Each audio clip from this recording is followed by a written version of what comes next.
The shooting position must be in a very relaxed position with the rifle. Track the rifle back and forth on the target. Make sure the reticle is running perpendicular. Don't let the bag come in contact with the rear sling stud.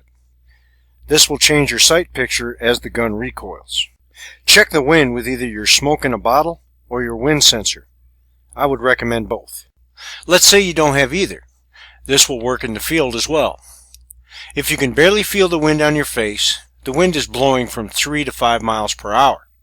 If the leaves on the trees are constantly in motion, that's 5 to 8 miles per hour. If small trees begin to sway, that's 12 to 15 miles per hour. For calibration, you can use a front rest. Many companies make fine front rests, preferably metal with studs to hold the rest of the rifle in place during recoil. Sandbags will work, so will a bipod. If your rifle is equipped with a bipod, calibrate with the same bipod you'll be using in the field. When you're calibrating your rifle, you want repeatability, proper stock fit and stock weld. Use the rear bag to support the back of the rifle. If you don't have a bag, a sock filled with sand will suffice. Support your right elbow on the bench. Have a nice firm grip on the gun. Pull the rifle back into the shoulder. Thumb over the top of the stock, but not exerting any torque left or right. Use the left hand to adjust the bag. If you want to make a minute adjustment to your line of sight down, squeeze the bag. To raise it, release the squeeze. Shoot with both eyes open. The eyes focus better with both eyes open, and it gives you a wider field of view. Also, the act of closing one eye to shoot uses facial muscles. And when you hold your breath to take the shot, you'll burn oxygen quicker, meaning you begin to tremble quicker. For firm stock weld, I recommend a comb elevator, especially when using a scope. It's important to get the eye in proper alignment with the scope. Eye relief is the distance from your firing eye to the rear sight or the scope's ocular.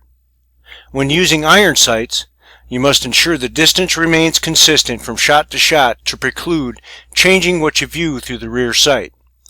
However, relief will vary from firing position to firing position and from shooter to shooter, according to your neck length, your angle of head approach to the stock, the depth of your shoulder pocket, and your firing position. This distance is more rigidly controlled with telescopic sights than with iron sights. You must take care to prevent eye injury caused by the scope's ocular striking your head. We call this getting weather beat. Regardless of the sighting system you use, you must place your head as upright as possible with your firing eye located directly behind the rear portion of the sighting system. This head placement also allows the muscles surrounding your eyes to relax. Incorrect head placement causes you to look out of the top or corner of your eye, resulting in muscular strain. Such strain leads to blurred vision and can also cause eye strain. You can avoid eye strain by not staring through the telescopic or iron sights for extended periods. The best aid to consistent eye relief is maintaining the same stock weld from shot to shot. Why, yes, it is itchy. Why do you ask? Punk. You want the trigger to contact the pad on the first joint. You squeeze the trigger through the center line of the stock. You will take up the slack in the trigger, hold your breath, then finish the squeeze to release the sear and fire the weapon. Once you've fired, don't lift your eye from behind the scope. You want to see the impact of your first round. This is called follow-through. Cycle your bolt and prepare for any follow-on shots. To cycle the bolt without lifting your head, place the palm of the firing hand against the stock below the bolt handle. Lift the bolt with the pointer finger, keeping the finger straight to have sufficient surface so you don't miss the bolt. Simply curl the hand and the bolt will come rearward. Push the bolt forward using your thumb. Lower the bolt handle with your thumb. Prepare to fire the next round. This procedure works well in limited visibility and will allow you to put quick follow-on shots on the target or to engage multiple targets. To check perpendicularity, align your sight with the aiming reference point and fire. Add 15 to 20 minutes of angle and track where the second round lands in relation to your perpendicular line. Aim at the same reference point for the second shot after dialing in the minute of angle change. Make sure you follow through on both shots. If the second shot was left or right of the perpendicular line. Take a felt tip marker and make a reference mark on the scope ring and the scope tube. This will allow you to rotate the scope incrementally to bring the reticle back into perpendicularity. I know this sounds kind of redundant, but I wouldn't put this out unless someone hadn't pinched their fingers on the bipod or put the legs on backwards. Make sure the bipod is mounted on the rifle properly. If you have any questions on how to mount it, seek the help of a certified gunsmith. The legs should be pointed forward. Mounting them to the rear limits hand placement on the forend of the rifle. To deploy the bipod, deploy the outside leg first. This ensures you don't pinch your fingers and cuts down on the deployment time. To make a height adjustment on the bipod, from the prone, rock the rifle to the left, extend the right leg, rock the rifle to the right, extend the left leg. All you're doing is ranging to your initial zero target. I use 200 yards or the metric equivalent. Then turning your elevation knob to correspond, then unscrewing the set screw and turning the elevation knob to 0. Then you tighten the set screw, making sure not to move the minute of angle of the windage or elevation settings. The starting range you zero at is strictly by preference. Zero the scope at a given range. I use 200 yards. Then move the target back about 25 or 50 yard increments. Laze to the target and dial in the necessary minute of angle. Take a shot and record the settings. To set your windage and elevation knobs to 0, use the elevation and windage knobs. Keep in mind this only works on target knobs that are equipped with the capability. Loosen the set screws, line up the windage and elevation knob number until they are at 0. This is a reference point only. Target at 300 to 400 yards, we know it requires X number of minutes. You're not counting clicks, you've recorded the numbers on your dope data card, so you know the number of minute of angle you need. You dial it in.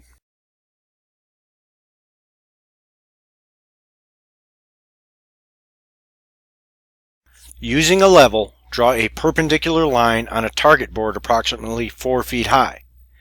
You will draw an aiming reference at the bottom of the line you just drew. You aim at the aiming reference and fire a shot. Dial in 15 or 20 minutes of angle of elevation and aim at the aiming reference and fire another shot. The bullet should intersect about a bullet's width with your line.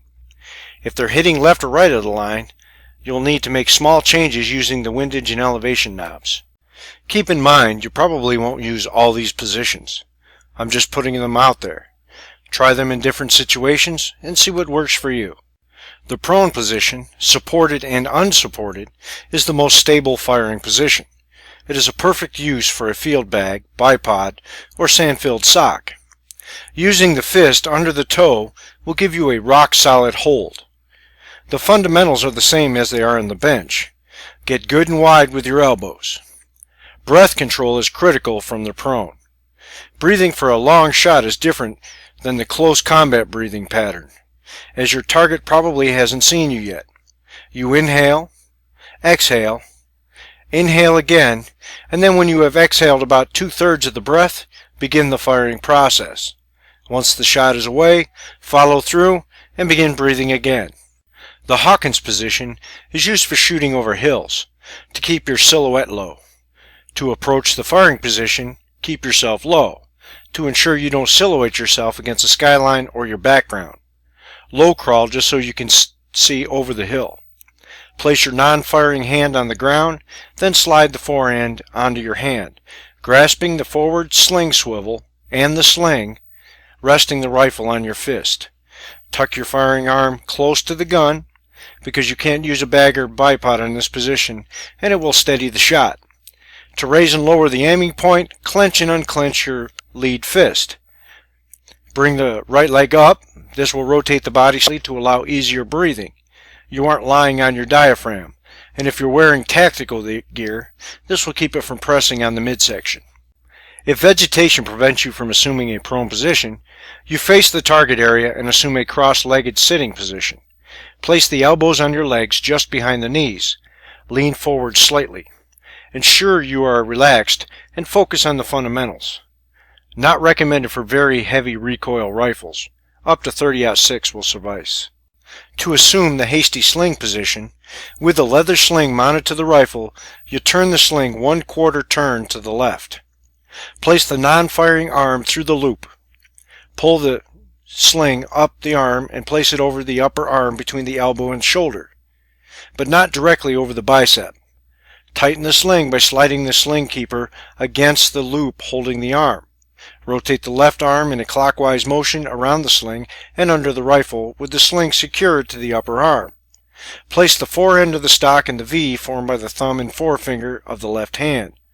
Relax the left arm and hand. Let the sling support the weight of the weapon. Place the butt of the rifle against the shoulder. Pull the non-firing hand back against the forend of the rifle toward the trigger guard to add stability. The kneeling unsupported position can be assumed quickly. It places you high enough to kneel over small brush and provides for a stable position. Place the body at a 45-degree angle to the target. Kneel and place the right knee on the ground. I'm doing this from a right-handed shooter's point of view. Keep the left leg as perpendicular to the ground as possible. Sit back on the right heel. Place it directly under the spinal column as possible. A variation is to turn the toe inward and sit squarely on the right foot. Grasp the small of the stock of the weapon with the firing hand and cradle the forend of the weapon in a crook formed with the left arm. Place the butt of the weapon on the pocket of the shoulder. Then place the meaty underside of the left elbow on top of the left knee. Reach under the weapon with the left hand and slightly grasp the firing arm. Relax forward and into the support position, using the left shoulder as a contact point. This reduces the transmission of pulse beat into the sight picture. Another way to help with pulse rate and heartbeat transmission, don't wear a tight belt. The pulse from this artery can be transferred to the weapon. Lean against a tree, building, or vehicle for support. If vegetation presents a problem, you can raise your kneeling position by using the rifle sling. To assume the kneeling, sling-supported position, you execute the first 3 steps from assuming a kneeling, unsupported position. With the sling mounted to the rifle, you turn the sling 1/4 turn to the left. Place the left arm through the loop, pull the sling up the arm and place it over the upper arm between the elbow and the shoulder, but not directly over the bicep. Tighten the sling by sliding the sling keeper against the loop holding the arm. Rotate the left arm in a clockwise motion around the sling and under the rifle with the sling secured to the upper arm. Place the forend of the stock in the V formed by the thumb and forefinger of the left hand. Relax the left arm and hand. Let the sling support the weight of the weapon. Place the butt of the rifle against the right shoulder and place the left elbow on top of the left knee. Pull the left hand back along the forend of the rifle toward the trigger guard to add stability.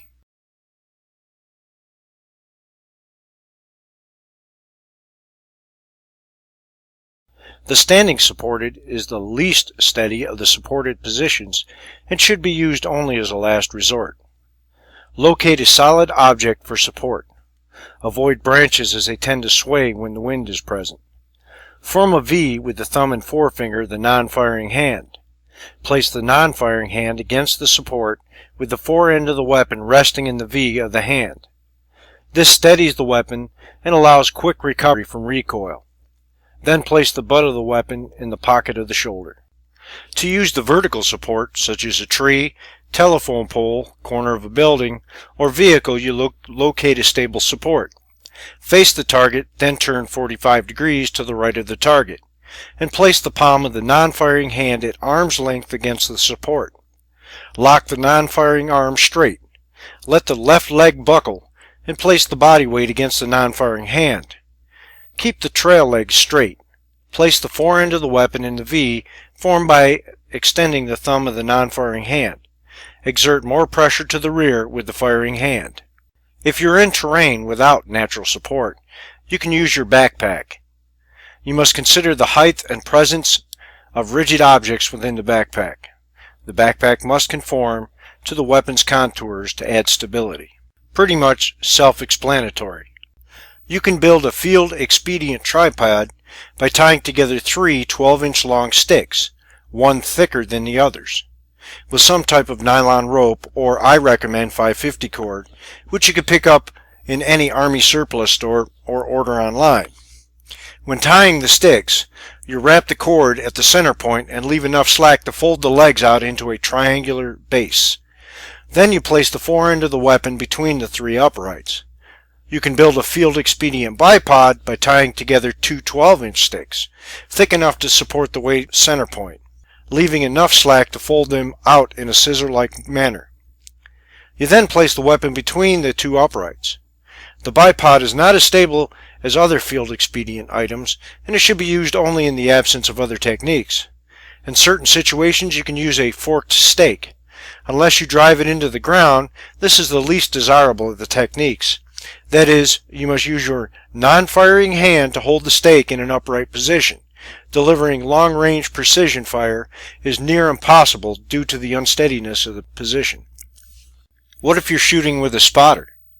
If you don't have weapon support in your position, you use the spotter's body as a support. This support is not recommended since you must contend with your own movement and the spotter's body movement. You should practice and prepare to use the spotter supported position. A variety of positions can be used. However, the two most stable are when the observer is in a prone or a sitting position. I'm not going to cover the prone position. It's really redundant since you alone in the prone position would be more than adequate. If vegetation prevents the sniper from assuming a prone position, you have the spotter face the target area and assume a cross-legged sitting position. The spotter places his elbows on his knees to stabilize his position. For observation, the spotter uses binoculars held in his hands. The spotting telescope is not recommended due to its higher magnification and the unsteadiness of this position. You are behind the spotter in an open-legged or cross-legged or kneeling position, depending on the target's elevation. You place the forend of the weapon across the spotter's left shoulder if you're right-handed, stabilizing the weapon with the forefinger of the non-firing hand. When using these positions, your effective engagement of targets at extended ranges is difficult and used only as a last resort. When practicing this position, you and your spotter must enter respiratory pause together to eliminate movement from breathing.